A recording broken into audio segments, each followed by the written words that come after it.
ప్రతిపక్షం అంటే అది ప్రజల పక్షం, ప్రజల మాట వినిపించేది ప్రతిపక్షం, వచ్చిన ఇబ్బందులు చెప్పేది ప్రతిపక్షం, ప్రజలు పడుతున్న కష్టాలను తెలియచెప్పేది ప్రతిబింబించేది ప్రతిపక్షం. అలాంటి ప్రతిపక్షానికి దానికి ఇవ్వాల్సిన గౌరవాన్ని హోదాన్ని ఇవ్వకుండా రాజ్యాంగాన్ని చేతితో తీసుకుంటున్న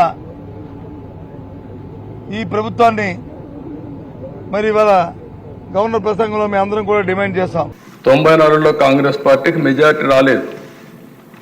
సమైక్య ఆంధ్రప్రదేశ్లో 26 సీట్లు మీరున్నారు అధ్యక్ష. అప్పుడు 26 సీట్లు గెలిచారు. ప్రతిపక్ష హోదా ఇవ్వలేదు. లీడర్గా ఉన్నాడు వాళ్ళ పార్టీకి.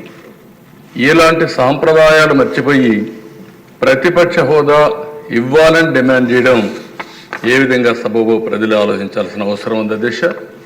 ప్రతిపక్ష హోదా మీరు నేను ఇచ్చేది కాదు, ఇది ప్రజలు ఇచ్చేది. ప్రతిపక్షం అనేది లేదు. నేను చెప్పాను మాకంటే ఒక సీట్ వచ్చినా ప్రతిపక్షం కూర్చుంది కానీ నేను సంతోషంగా ఉంటానంటే పాపం లేదు. మీ ప్రజలు మీకు ఇవ్వలేదు అవకాశం లేదు. మాకు దామాషా పద్ధతి ప్రకారం పర్సంటేజ్ ప్రకారమే మాకు ఓట్లు మాకు ప్రతిపక్షం కావాలంటే they should go to Germany అధ్యక్ష. మీరందరూ తలా కాంట్రిబ్యూషన్ చేసిన సభ్యులందరూ వాళ్ళకి కూర్చొని ఫ్లైట్కి వెళ్ళేసి పంపిస్తాం అధ్యక్ష.